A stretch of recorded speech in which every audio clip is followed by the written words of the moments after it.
Welcome! In this video, we'll learn how to copy keyframes in Adobe After Effects. Keyframes are the backbone of animation. First, make sure you have your timeline set up. Select the layer with the keyframes you want to copy.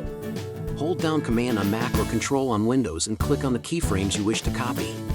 Once selected, right-click and choose Copy from the context menu. It's that simple. Navigate to the layer where you want to paste the keyframes. Right-click again and select Paste. And voila! Your keyframes are now copied and ready to animate. Time to see your work come alive. For smoother animations, try copying multiple keyframes at once. This saves time and enhances creativity. Utilize the graph editor to fine-tune your animations after pasting keyframes. Remember, practice makes perfect. Experiment with different layers and keyframe timings. Always save your work frequently to avoid losing your progress while animating. For more tips, subscribe and share your experiences with us in the comments. Thank you for watching.